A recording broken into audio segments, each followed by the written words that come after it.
War in the Middle East. Israeli forces drive spearheads across the Sinai Peninsula, west to the Suez Canal, south to the entrance of the Gulf of Aqaba, breaking the blockade, capturing the West Bank of the Jordan River, and occupying the old city of Jerusalem. The scene is near Jericho, one of the camps for Arab refugees. The story is one of destitution. For these people, as the result of the war in Palestine, have either fled or been expelled from their homes and their livelihood. Moreover, the Arab refugee problem is a very big one, for those in need are said to number over 500,000. During the 20 years, they have suffered, in addition to the miserable and bad life, they have suffered from 3 wars: 1948, 1956, 1967. They have lost their properties. They have lost their sons. They have lost their supports, some of their families. Up to June the 5th, 1967, the River Jordan was a symbol of the unity of the eastern and western region of the Hashemite Kingdom of Jordan. The temperature can be around 40 today, 40 centigrade. East Jordan, 1967. For the third time, war in the Middle East has forced many Palestinian Arabs to become refugees. These new refugees are added to the 1,300,000 whose plight has a history of nearly 20 years. The planes were going very low over our camps, and the situation was horrifying because the people started running out of the camp as a few of the bombs fell here and there, and we had to go out and planning to take my family to a safer place. So I just brought them down to Amman. Today, a total of nearly 1.75 million old and new Arab refugees. For many, it was the second exodus. The first time away from the coastal plain, up to the hills and beyond, leaving behind them their towns and villages, Haifa, Jaffa, Acre. Now, for the second time, eastward, down from the hills to safety across the Jordan Valley, away from Jerusalem, Bethlehem, Hebron. It was no substitute for the longed-for homecoming. Here in one of the Jordan Valley camps, row upon row of tents soon covered the ground. In contrast to the ghostly silence of the deserted camps on the West Bank, the streets of Amman were becoming daily more congested. Newly displaced persons, stunned by the shock of sudden destitution, mingled with those who had suffered it all before. I'm frustrated to see, and I think these people have lost confidence in everybody in this world. They were having and building big hopes on returning back to their homes, and now they find themselves again in the wilderness, living under tents, and under the worst circumstances a human being can ever live. We are losing confidence in anything in the world now, even the conscience of the world, because they believe, as they have put it to me, I say again, that in this world there is no justice, but there are interests only. And where interest goes, justice disappears. We are from Palestine, not from here. We must return to Palestine, our villages, our homes, our country. In these circumstances, it's not surprising that these camps are now breeding grounds of what are generally known as the Fatah, the new wave of Arab guerrilla commandos. The guerrillas draw their support from the thousands of Palestinians who were driven from the West Bank during the war and who now live in huge refugee camps in Jordan. There are frustrated people who've lost faith in the methods and abilities of Arab governments, and for whom the guerrillas' doctrine of armed conflict with Israel has an understandable appeal. The guerrillas have set up their own administration in the camps, which are now in effect a state within a state. In 1969, Fatah leader Yasser Arafat was elected chairman of the PLO. The election marked a new era. The guerrillas were in the ascendant, overthrowing the traditional hold of more established Palestinian families. Such was the impact of the PLO and the Fedayeen that Arafat's image had made the cover of Time magazine. But it was in Jordan, the base for most of the Palestinian factions, where the Fedayeen's growing assertiveness caused most problems. They had set up a state within a state in Jordan, and the actions they planned and carried out soon began to rock the region. The condition is very, very bad here. Why to stay here? These Fatah commandos in their camouflage uniforms can today be seen walking openly about the streets of Amman, capital of King Hussein's Jordan. Financed, equipped and trained quite independently of Jordan, the commandos are a law unto themselves, which Hussein has to accept if he wants to keep his throne, for their popularity today is immense. Israeli tanks stand guard over the occupied lands west of the Jordan River, as they have done since the 1967 war. While they remain, King Hussein has no answer to the strident demands of the Palestinian Arabs, whose organizations effectively control large areas of his remaining territory to the east of the River Jordan. Since the war ended last June, Israeli reprisals for raids across the new frontier of the Jordan have driven the Arab inhabitants of the valley up onto the windswept heights above. Here, these simple Arab peoples, refugees already from last year's war, have been made refugees again in new improvised camps. The commandos' raids into former Jordan territory, though on a small scale and carried out with very high casualties, have nevertheless raised Palestine Arab morale to its highest peak in 20 years. The commandos' new fame and self-confidence stems from a battle fought last March in the Jordan Valley with invading Israeli reprisal forces at Karameh. Karameh, a Jordan Valley refugee town with a commando base, had already been shelled by Israelis and largely evacuated of civilians before an Israeli land attack on March the 21st. Then Arab commandos stood and fought, aided by Jordan army artillery in the hills. The time is coming where the wise men will not be heard at all.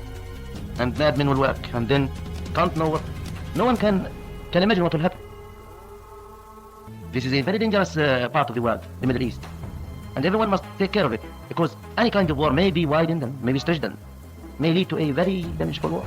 The failure of the United Nations over these years to come to grips with the deep-seated and angrily festering problems in the Middle East has to be considered as a major contributing factor to the war of last June, although naturally, primary responsibility inescapably rests with the parties involved. I am bound to express my fear that if again no effort is exerted and no progress is made towards removing the root causes of conflict within a few years at the most, there will be ineluctably a new eruption of war. The moderates among the Palestinians have little control over extreme elements like the Popular Front for the Liberation of Palestine. The recent hijackings, widely condemned in the Arab world, were the work of this group. Its leader is a volatile and forceful Christian Arab doctor, George Habash. On September 6, 1970, the Popular Front for the Liberation of Palestine, or PFLP, forced the Jordanians' hand. It hijacked airliners belonging to Swissair and TWA and forced them to land at a disused runway in the Jordanian desert known as Dawson's Field. The Middle East, and a week of drama and tension comes to an explosive end. This was the scene at the Zarqa airstrip in Jordan recently, when the massive pall of smoke from three blazing airliners told a world which needed no reminding that the Palestinian guerrillas meant business. By hijacking that plane, we can tell those people that there's a war, there's a cause here in the Middle East, so just not come here. Now you are continuing to fight for that cause, fighting that war. Yes. The saga of Dawson's Field is over, but nobody believes the hijack story will stop there. The PFLP contains people who believe virtually any action is justifiable if, in their eyes, it advances the cause of Palestinian nationalism. It's just possible that Dawson's Field may prove to be not an end, but a beginning. 3 years, shown in a few minutes, families pushed back and forth across borders, whole communities trying to rebuild while the world pretended their exile was temporary. And most of the people in those clips, they're just Palestinians trying to survive another displacement. They didn't choose the politics or the factions or the headlines written about them, but they're the ones who carry every consequence when the world collapses them into one story. What you've just watched isn't some dramatic ending. It's the moment everything underneath Jordan starts shifting. The pressure, the competing authorities, the choices that simply couldn't sit side by side anymore. From here, the story slows down, move into the streets, the camps, the meetings behind closed doors, and the part of the story people later labelled Black September starts to take its real shape.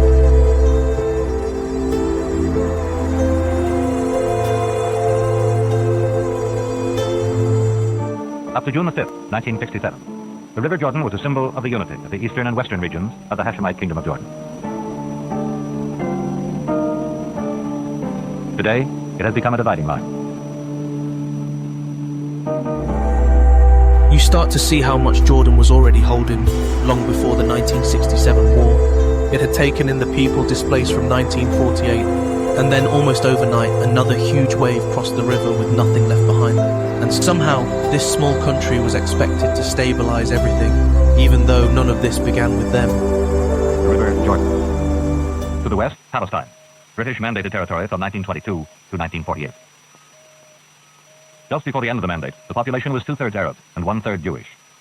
In 1947, Britain, faced with bitter conflict among the Arabs and Jews, decided to turn over the problem to the United Nations. Because the two communities could not agree on the future of an independent Palestine, the United Nations General Assembly formulated a partition plan. This was not acceptable to the Arab majority, and hostilities broke out which ended in armistice agreements.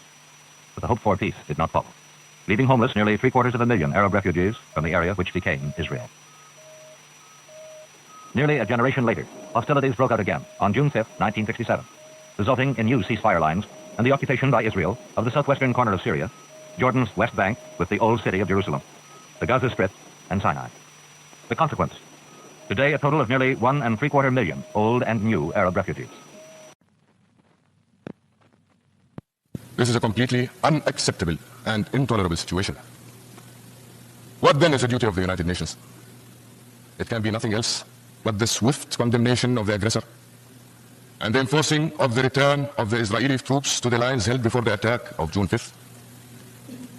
To permit Israel to retain its gain as a bargaining weapon is to permit the aggressor to use the fruits of his aggression to gain the ends for which he went to war. This is immoral. It will not be borne. The Israelis are engaged in destroying the homes and property of the people. Their aim is clear: to make life so impossible for our people that they will have nothing to return to. This is a policy Israel followed so successfully in 1948, and which he appears determined to repeat again. The United Nations speeches sound sharp: withdrawal, rights, international law. But when you look at the ground, the basic reality does not shift. Israel keeps the land.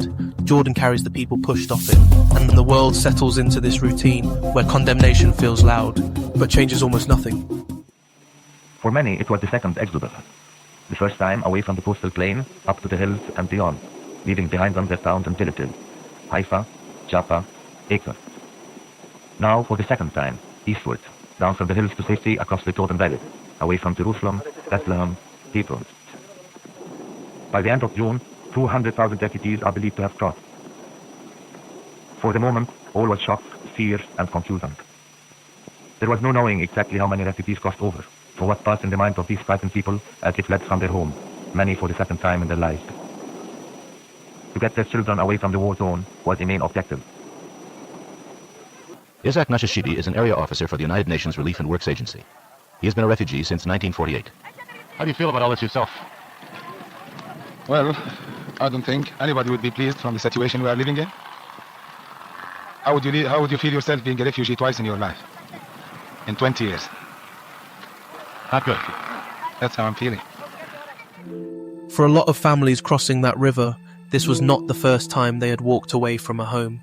Their parents fled in 1948, rebuilt a life in the West Bank, and now they were running again. Whole generations grow up like this, inheriting a displacement they never chose.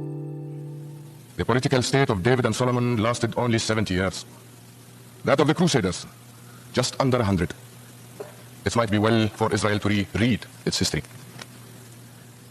To this United Nations General Assembly, I wish to address one final word.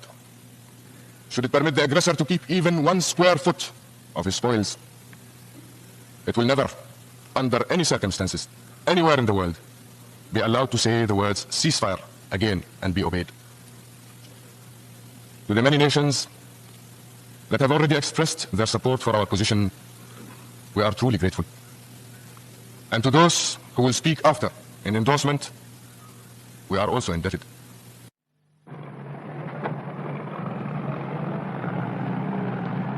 The River Jordan is 3 kilometers away. 200,000 Arab refugees crossed it at the beginning of June when the Israeli army occupied the western bank of the river. For 3 months, they have been living in makeshift camps on the sun-scorched hills surrounding Amman, the capital of Jordan. They are the pitiable victims of the lightning war between Israel and the Arab countries. For Jordan, divided in two and devastated by the war, these 200,000 refugees are an overwhelming burden. The Israeli government believes that their mass repatriation would upset the demographic balance of the Jewish state and pose serious problems for the future. At the beginning of August, the International Committee of the Red Cross succeeded in securing permission for the Arab refugees to return to their villages on the other side of the Jordan. It is the first time that the Israelis and Jordanians have agreed to sign an official document together.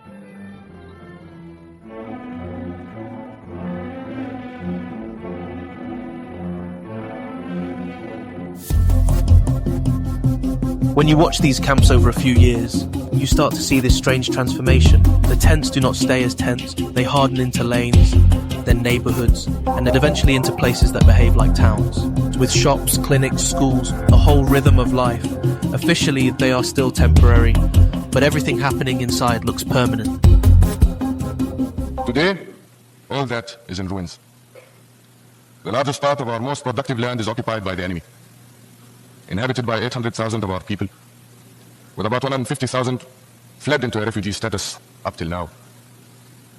Jerusalem is in foreign hands for the second time in 1,300 years. The path to a just conclusion will become clear, and that the nations assembled here will have the wisdom to take it. Thank you.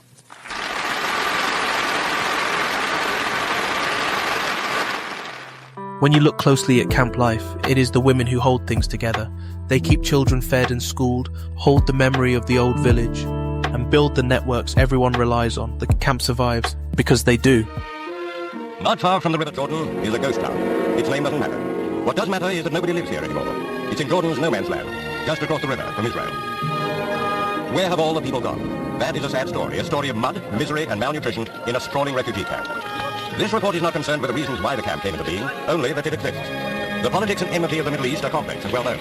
But thousands of its victims suffer in anonymous silence. The children. Hungry, dehydrated, ill-equipped to fight the diseases which flourish in such a place, the young ones either know no other life or have forgotten how it once was.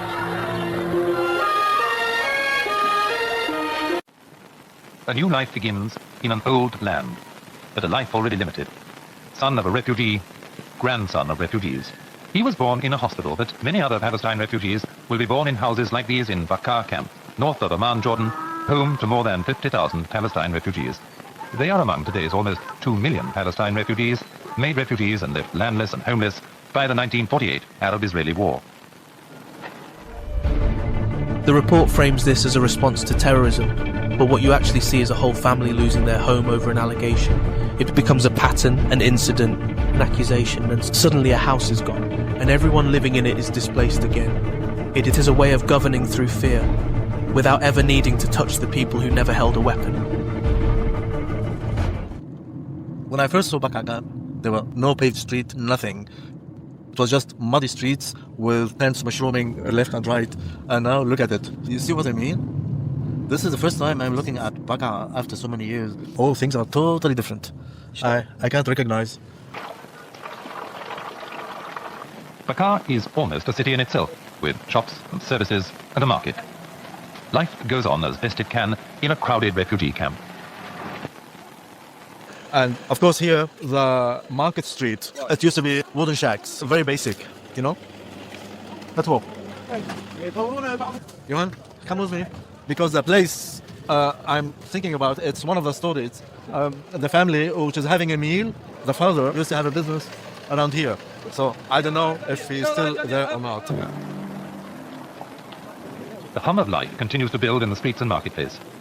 Zarqa started out as a tent city in 1967 to house refugees displaced by the 1967 fighting. Gradually, tents were replaced by more durable shelters, and as time went on, Zarqa took on the appearance of a town.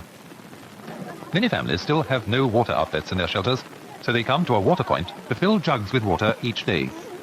May God keep you safe. God bless you. Look at us. Nothing is left of the old days. Do you remember yourself here when you were a young girl? I remember. There was nothing we could do back then. And you, God bless you, you're still the young man you used to be. What are you up to now? Me? I was the little baby back then. Unbelievable how time passes. He and I came to visit you in Lebanon. He stayed a long time. This is my older brother, the one who passed away. I buried him myself. Ah, where has your hair gone? I thought we were still mourning. Say, but the girl. The other one passed away. Do you remember? Yes. I remember all my children. I remember the same thing now, sitting here in this very place. It was the same back then. We used to be outside all the time, just a vast, empty wilderness. Nothing around us.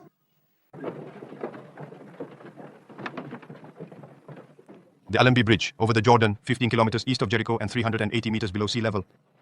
The Jordanians blew it up as they retreated to the other bank. Beneath the twisted steel beams, a wooden footbridge has been thrown across to ease the passage of refugees. On both sides of the river, in the stifling heat, Israeli and Jordanian soldiers stand guard with their fingers on the trigger. But since the repatriations began, there has not been a single serious incident. The ICRC delegate barely needs to intervene. Two-way traffic operated on the Allenby Bridge, which links the two banks of the Jordan. The first refugees who had fled to the eastern bank when the fighting broke out and later chose to return, crossed back westward over the bridge into the area held by Israel.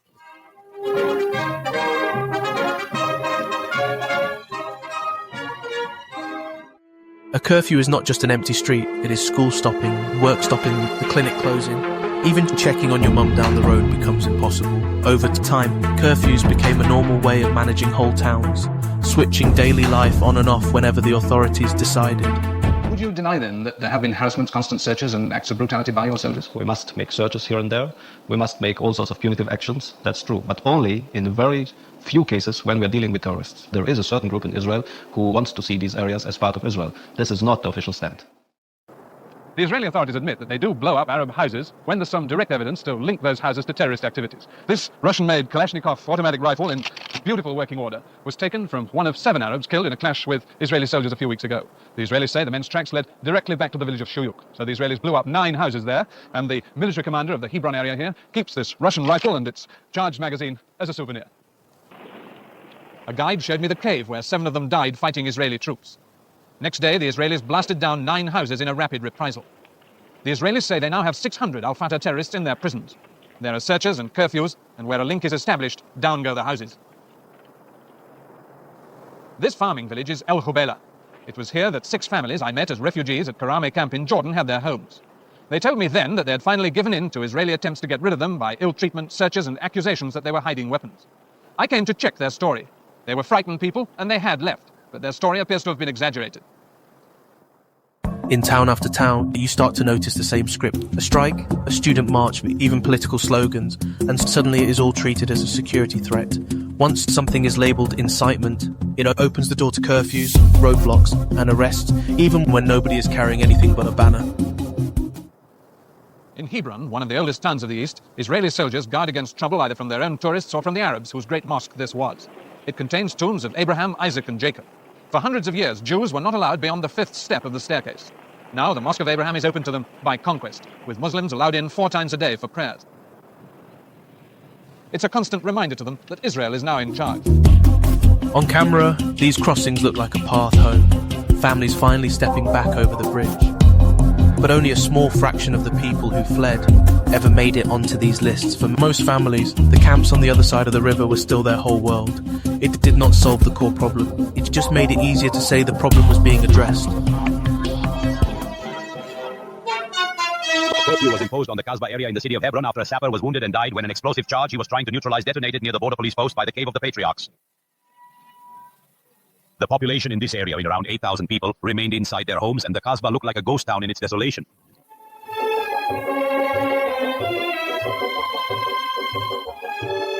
Men who were seen in the curfew zone were required to present their identity cards.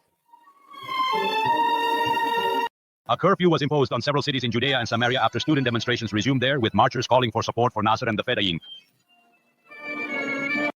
It was imposed mainly on Ramallah and Al-Birih, but there were also gatherings in Nablus and Jenin that were dispersed by the police. On the 5th of June 1968, the strike in the West Bank cities and the Gaza Strip, marking the anniversary of the Six-Day War, was partial. In East Jerusalem, political pressure and personal appeals on merchants left their mark, and many shops stayed closed. In Bethlehem, the strike for the anniversary of the Six-Day War was complete. Roadblocks were set up and people and vehicles were checked.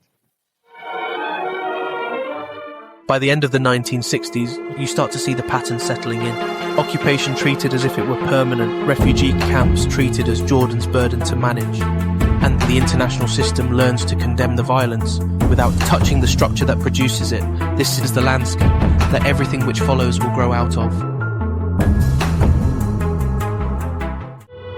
Amman in 1970 is already acting like a front line, and it didn't happen out of nowhere. This chapter is about how Jordan, meant to be a refuge, becomes a battlefield, and how Palestinian refugee camps here come under fire long before anyone calls it Black September.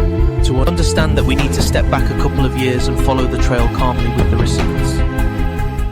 A battle which has swirled around the Intercontinental Hotel, perched on one of the 7 hills of Amman. And trapped inside were 100 journalists. If they looked out of the windows, they were shot at by both sides. Even so, ITN's 2 film crews managed to film this report by Michael Nicholson and Keith Hatfield. The firing started at exactly 10 to 5 this morning, just as Amman was waking up to the first day of its proposed general strike. Earlier on, the guerrillas moved in their heavy armory, B-40s and B-20 rockets, and their heavy machine guns. And a few moments ago, from the hills close to the Royal Palace, the Royal Jordanian Army began firing its artillery into the center of Amman.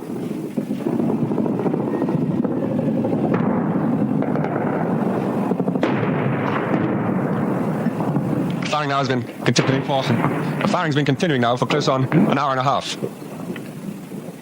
The rocket launchers of the B-40 rockets are right into the center of Amman, firing towards the Jordanian artillery. There is no one on the streets. Cars stopped and drivers have left them where they'd stopped.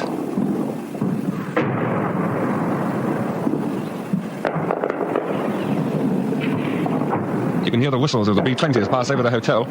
There goes another. And from the center of Amman, right under the sun, smoke is beginning to rise from the explosions.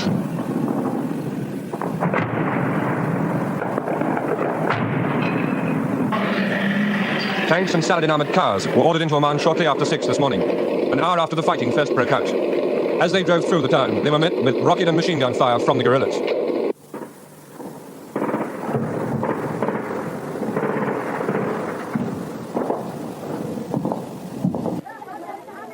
Every other month, Dawood and his father go to the UNRWA ration distribution center for small rations of flour, cooking oil, sugar, and rice.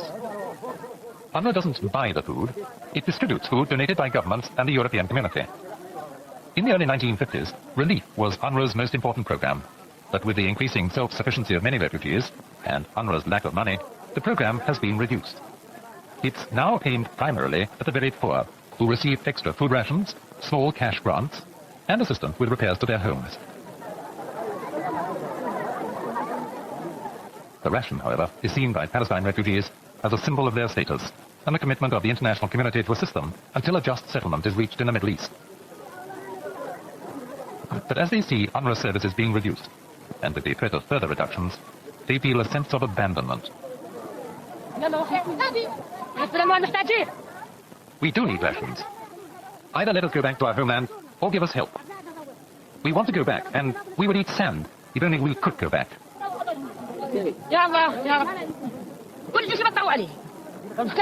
They've cut everything.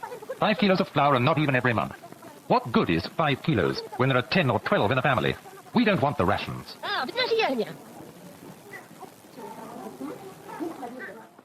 After 1967, Jordan becomes home to hundreds of thousands of Palestinians again. What gets called a border adjustment on paper means starting life over for the second time in just over 20 years. Camps fill fast. UNRWA is stretched thin. Families who were once expelled in 1948 are pushed out again into new tents, new queues, new uncertainty. Before we even touch politics, this is the pressure cooker. Everything else in this chapter sits on top of it. The Zionists attacked Karameh with almost 10,000 men. We were 450. We fought for 15 hours. Their tanks ran out of gas. We blocked all the roads. They had many wounded and finally they retreated. Well, this is a turning point in the history of guerrilla, in the history of Al-Fatah revolutionaries, a turning point in the history of the Arab nation. This is the first confrontation battle we did and we win.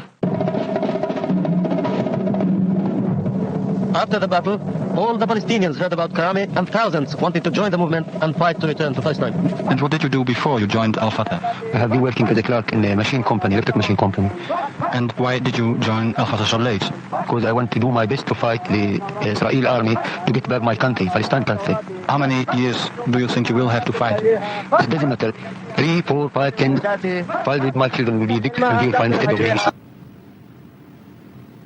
Arab guerrilla activities have increased relative to the loss of hope, really, that a just and lasting peace could be achieved.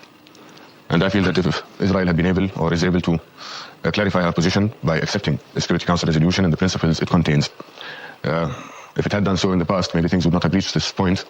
If it does so immediately or in the very near future, then there is still a chance. But if she doesn't, then I believe that there will be an escalation due to the fact that people are losing hope in finding any other way to safeguard their interests, to fight for their land and for their rights. Then comes Karameh in March 1968. A battle many expected to be a quick Israeli sweep turns into something very different. A joint stand by Jordanian soldiers and Palestinian Fedayeen that actually holds. Karameh becomes a legend overnight. Thousands join the Fedayeen. In the camps, a rifle starts to feel like history pushing back. For King Hussein, it is more complicated. Publicly, a proud moment. Privately, his advisors warn that the Fedayeen inside Jordan now act with the confidence of a government of their own. Karameh doesn't end the story of 1967. It convinces a generation that the next phase of the struggle should run through Jordan. Zarqa has been in the hands of the Fedayeen for 8 days. And Zarqa is a name you know well because it was in Zarqa, just a few kilometers from here, that the desert planes landed, and as you also know, those planes later exploded. But for the past 2 or 3 days, fighting has been taking place in Zarqa. We have to say that we do not know exactly what is happening. We do not know who is firing at whom.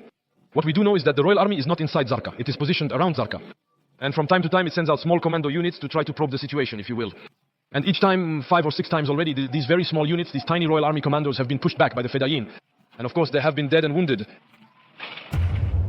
After Karameh, the real question inside Jordan is simple. Who actually runs the country now? For many civilians, it feels like living under 2 governments. Fedayeen factions run checkpoints. Some areas have their own makeshift customs posts. Amman earns the nickname Capital of the Fedayeen. American diplomats write that in parts of Jordan, the king's authority no longer reaches. And this is not sudden. It is a slide. Karameh, a failed attempt to disarm the Fedayeen. Emergency decrees that collapse within a day. Firefights in Zarqa and Amman. By mid-1970, Jordan is not tense. It is a civil war waiting for a name. So this is the only Fedayeen roadblock between Zarqa. Zarqa is behind us and Amman is in front of us. We are roughly in the middle. Sorry, they don't want us to film anymore. 2 men have just signaled to us with their submachine guns that we absolutely must stop filming, so we're stopping.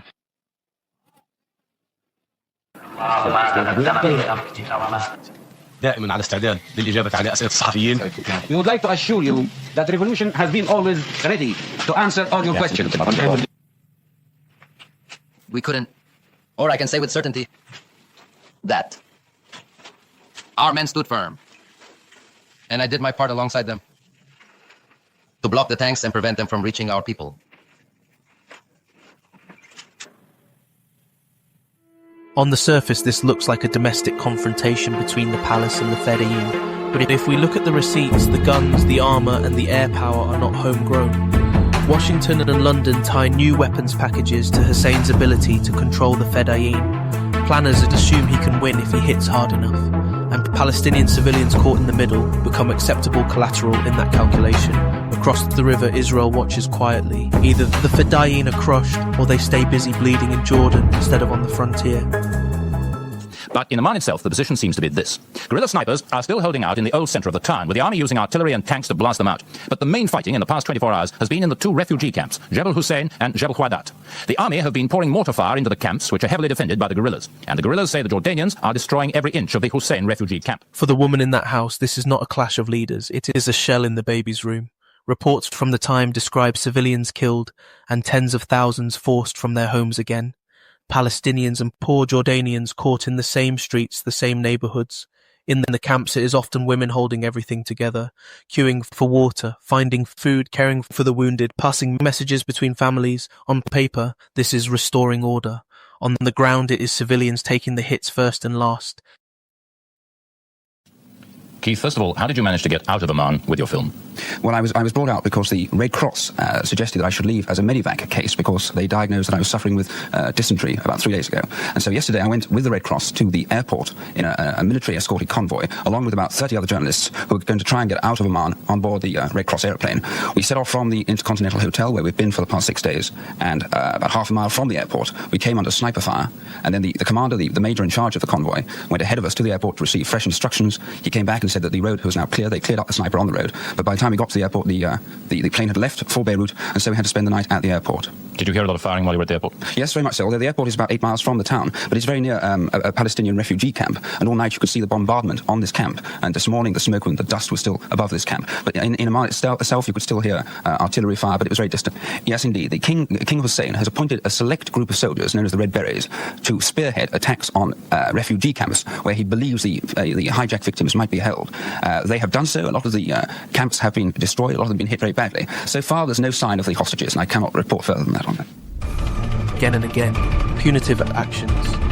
Only against terrorists. Phrases designed to make collective punishment sound reasonable.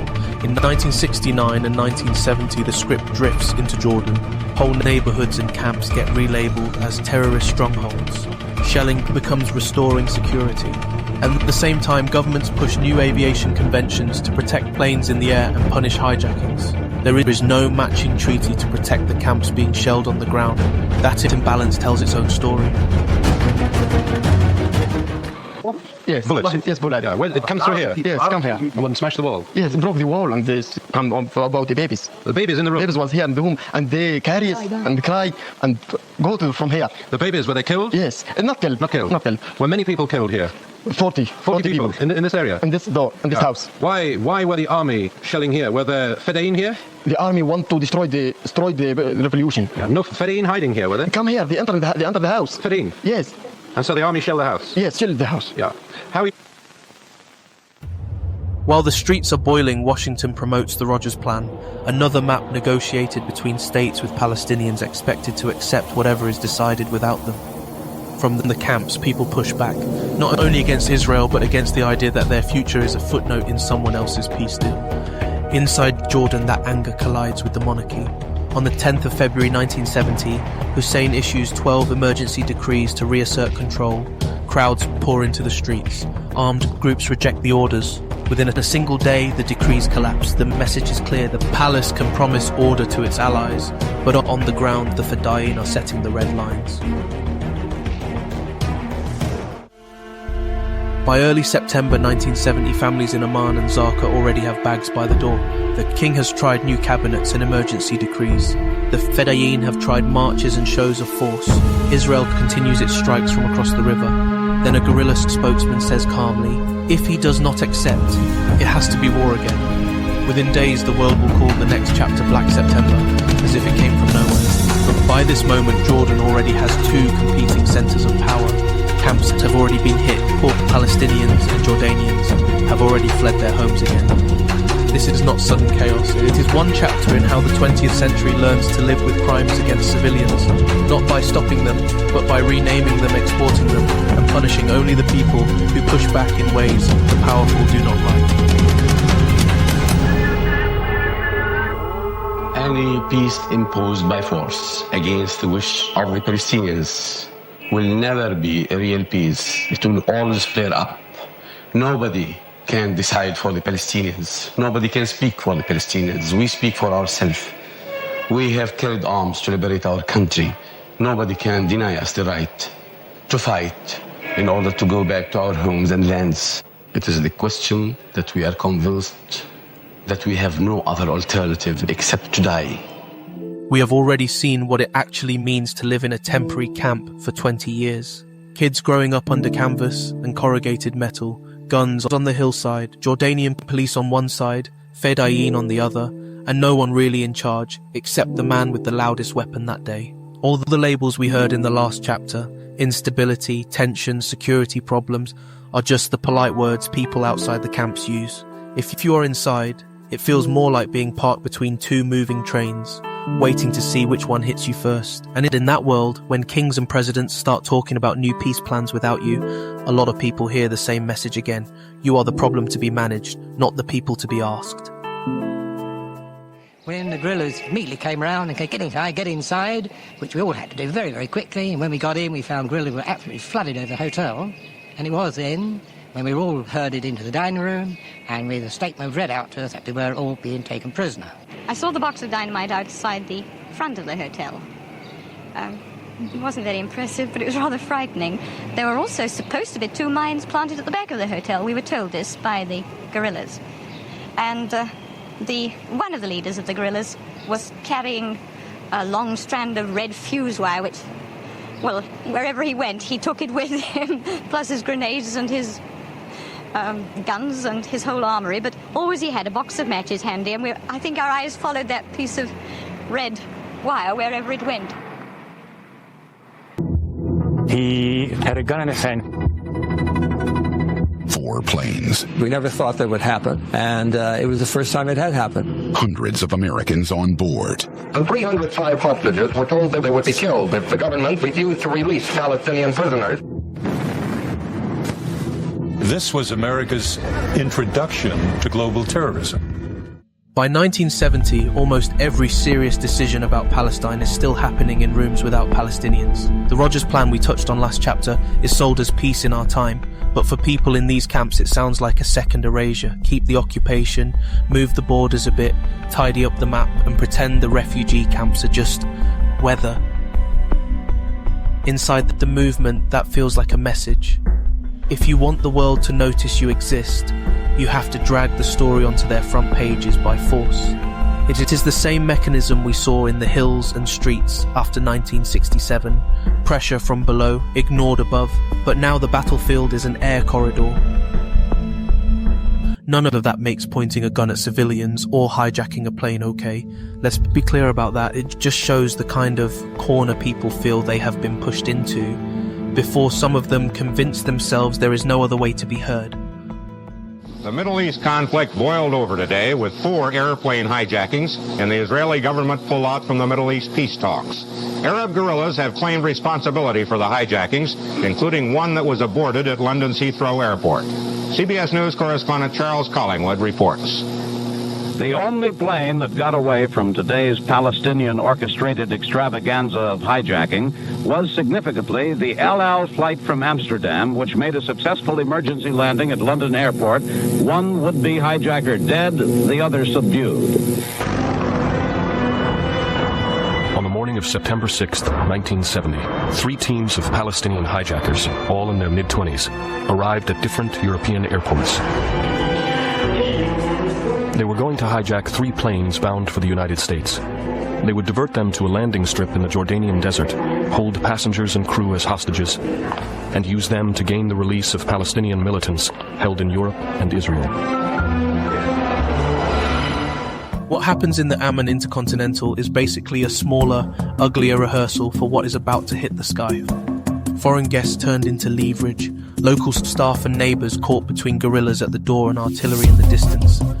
The hotel has a name the world recognises, so it becomes a story. The camp down the road with the same gunmen and the same shells does not. And that gap, who gets headlines and who does not, is the pattern that is about to move from concrete and glass in Amman to metal and kerosene at 30,000 feet.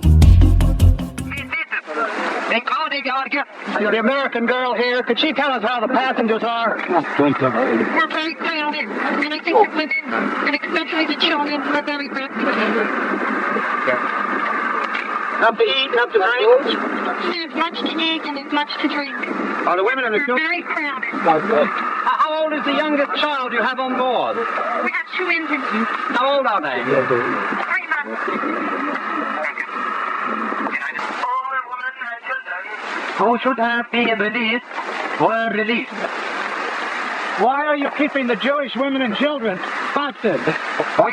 They are not kept because they are Jewish. They are kept just for segregation for the reason I mentioned, the dual citizenship.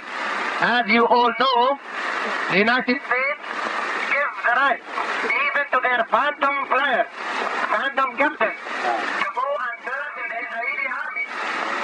This is one of the ways the United States of America, the imperialist world force, helps Israel in attacking us.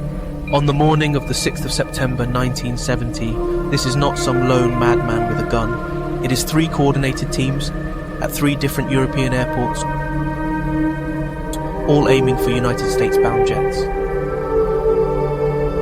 The plan is brutally simple. Divert the planes to a strip in Jordan the Fedayeen control,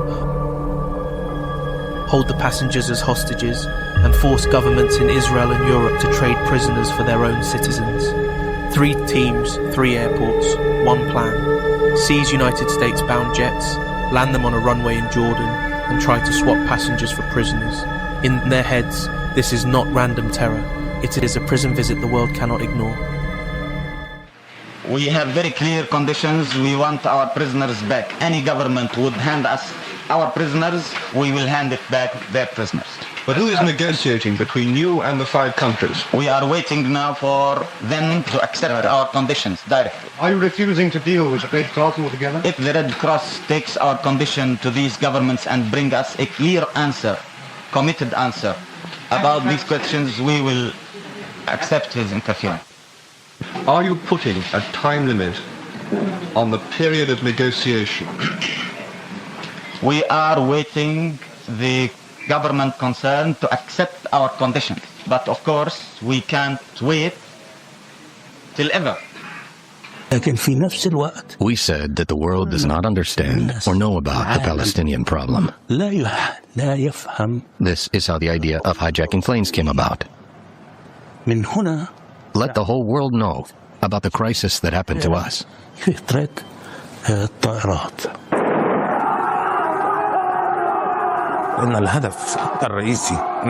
The main goal of this operation was to gain the release of all of our political prisoners jailed in Israel in exchange for the hostages. One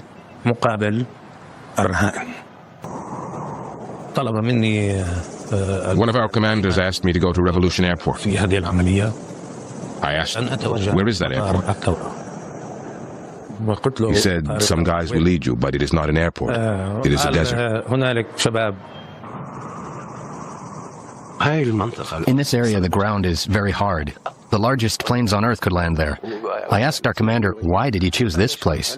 He told me that a geologist had confirmed that the strip could support anything, even if the devil walked on it.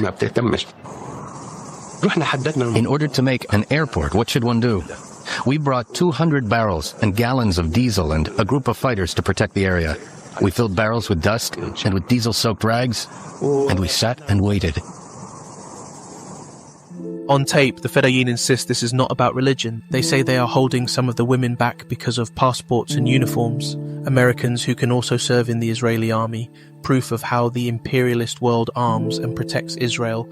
And you can hear the logic. They are trying to say we are targeting power, not faith. But if you are one of the people pulled out of the line and told you are staying because you are Jewish, that distinction collapses in real time. Being separated at gunpoint because of who you are is terrifying and wrong, whatever political theory is wrapped around it. The Palestinian movement keeps repeating that it is against Zionism as a political project, not Judaism as a religion. And in New York and London and Tel Aviv, there are already Jewish voices saying the same thing, opposing Zionism as a political project, while staying rooted in Judaism as a faith and a culture. On this runway, though, with guns and dynamite in the background, that nuance does not survive. It just feels like the world has found one more reason to file Palestinian and anti-Semitic terrorist in the same folder.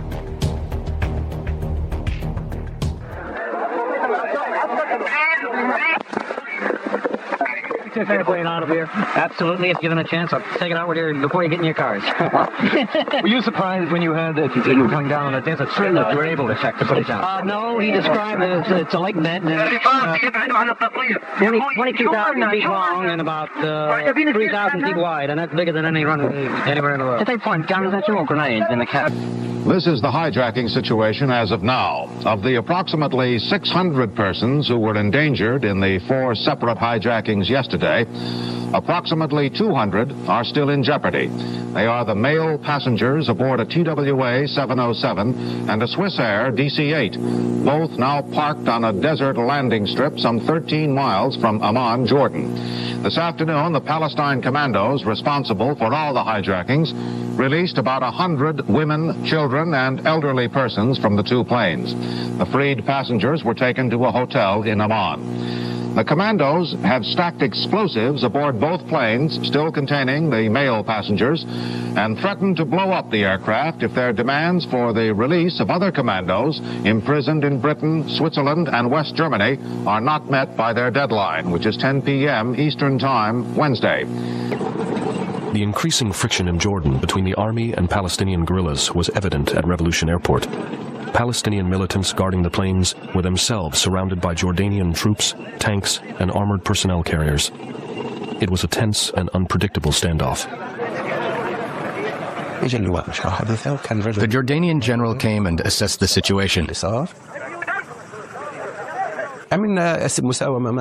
We negotiated with him.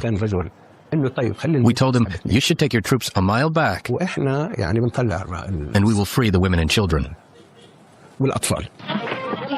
Jordanian chief of staff has been negotiating with the commandos. He succeeded in getting them to release the women and children. When those 3 jets go up, it looks like the end of the world. Fireballs in the desert, jet skeletons, the kind of image that burns itself into a generation's nervous system in one afternoon. What almost never gets mentioned in the same breath is that the passengers have already been taken off. On those jets, the death toll is 0. Nobody dies on those planes. The people who organised this wanted a symbol the world could not scroll past, and they got it. For the next 50 years, Palestinian and blowing up airliners will sit next to each other in people's heads, even if they cannot remember where or when this actually happened. The real body count, the one that comes with artillery and tanks and curfews, lands somewhere else, on people who never saw the inside of a first-class cabin. In battles and crackdowns we are about to step into in the next chapter. Why are you keeping the Jewish women and children hostage? They are not kept because they are Jewish. They are kept just for interrogation or the reason I mentioned, the dual citizenship. Israel, the United States of America. The 2 friends that I was with, one was Jewish, and my oldest friend Nancy, who was not Jewish, when they separated us, you know, it was the first time in my life that I had been separated, that I had been identified as Jewish, and something different happened to me, that my treatment was different because I was Jewish. Palestinians had tried to make an argument, especially the leftists, that they were not anti-Semitic, that they were just anti-Zionist.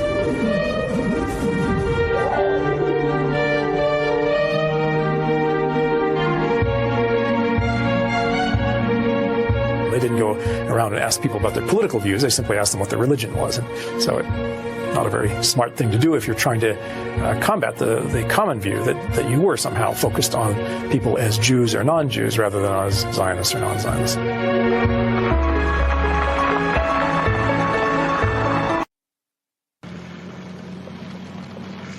While dynamite was put aboard the planes, the guerrilla guards stood over them to prevent King Hussein's troops getting too close. 15 minutes later, the commandos themselves left in a hurry. Then, just before 3 o'clock, it happened. Hassan Dalal was the only cameraman allowed to remain. We asked him how he knew when to start his camera. He said, as soon as I saw the commandos running. Dalal was only 300 yards away when the first plane, the BOAC VC-10, went up.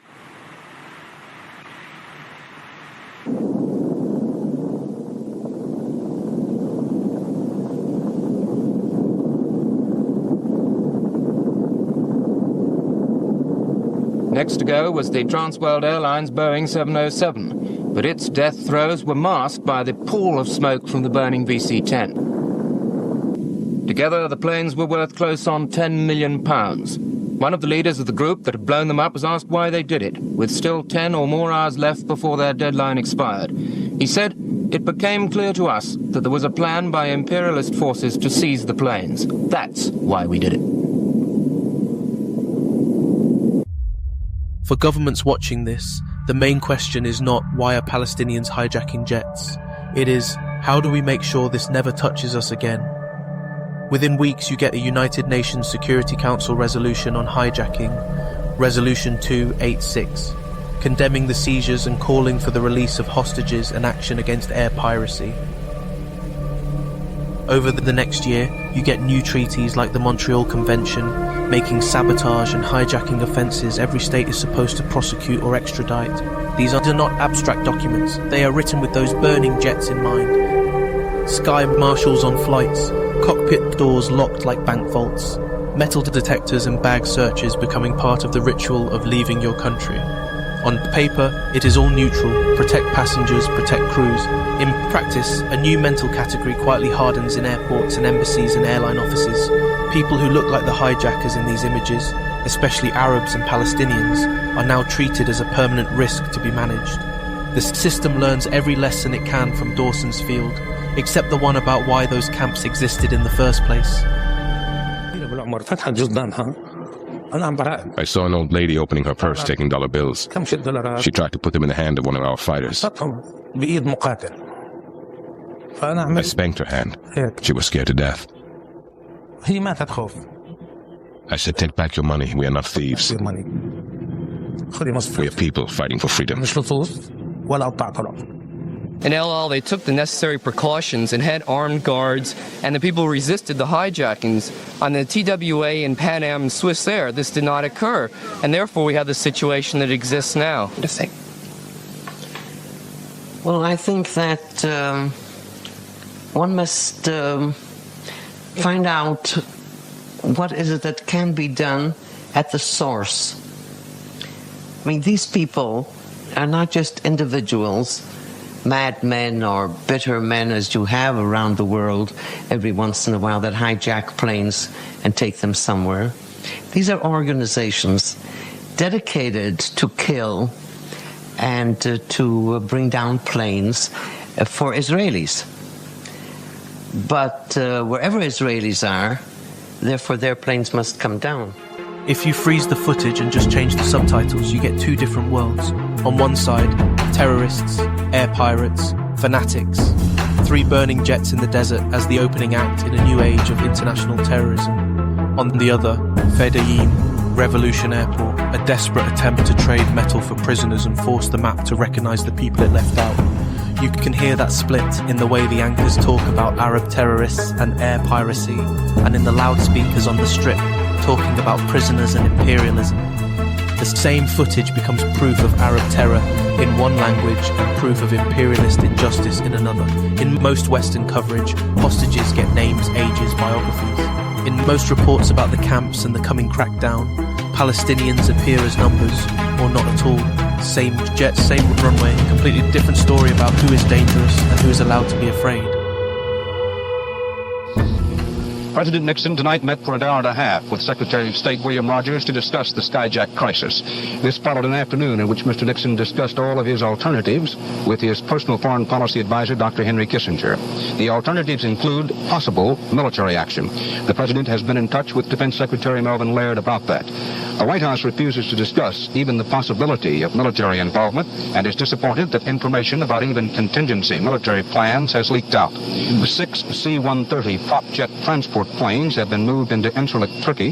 The White House announced this, but emphasized that these transports are standing by only for possible evacuation of the hostages in Jordan, if that becomes possible. 2 airborne brigades of the U.S. Army's 8th Infantry Division stationed in Germany are reported to be on the alert. There is no confirmation. Safety in aviation has always been spelled in capital letters. We are responsible for the safety of the passengers and our employees who are entrusted to us. Safety was previously the prevention of accidents due to technical shortcomings or due to human factors.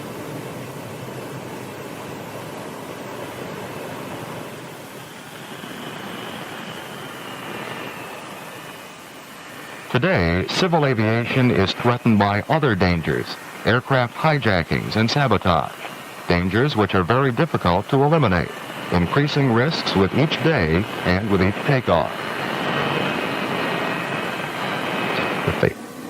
Some airlines have assigned specially trained and equipped security agents to escort endangered flights, so-called sky marshals. Other airlines have installed technical protective devices in their aircraft. For example, armor-plated and permanently locked doors to the cockpit.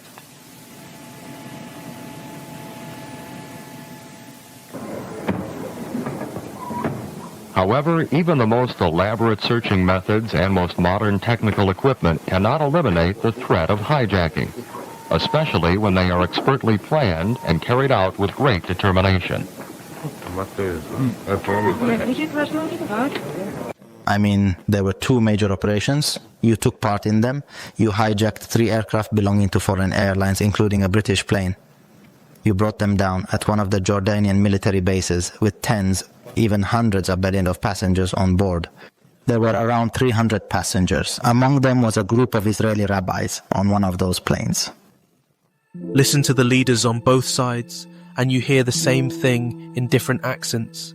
This clash was inevitable. The guerrillas say Hussein was always going to move against the camps. Hussein says the guerrillas left him no choice. Everyone talks about order, revolution, responsibility. Almost nobody, in that moment, is talking about the people in the middle, the families in tents and basements and stairwells, who are about to be shelled and gunned down by tanks and jets bearing a crown, and then written off as regrettable consequences. Dawson's field becomes famous because 3 empty planes are blown up on camera and no hostages die. The battles that follow in Amman, in Zarqa and in the surrounding camps will leave thousands of Palestinians and hundreds of Jordanian soldiers and civilians, dead or wounded, mostly off camera. The world learns to condemn the spectacle and live with the massacre. The next time most people hear the words Black September, they will not even be thinking about Jordan. They will be thinking about a very different set of hostages in a very different country. In the next chapter, we go where the cameras mostly did not, into the streets and camps, where that inevitable clash actually lands. Before we wrap this part, I just want to be clear about something. Don't take my word for any of this. Please go and read, watch, and listen for yourself. Look at the laws, the archives, the testimony, and come to your own conclusions. This project is called Prottayon. I'm not affiliated with any government party or organisation. I'm just trying to understand what's been done to people who never had a real say in any of this, and to share the receipts with you. 2 quick notes I must emphasize. First, Judaism is not Zionism. Judaism is a diverse, beautiful faith and culture, with communities who also live with trauma and loss. Zionism is a political project. Critiquing a state or an ideology is never a license to attack Jewish people as a people. If you see that in the comments, please don't let it slide. Second, this series is not about cheering on hijackings or any attack on civilians. Trying to understand how we got here is not the same as justifying what people do. Most Palestinians, Jordanians and ordinary people are not the ones planning these operations, but they're the ones who get bombed, displaced and labelled terrorists for things done in their name.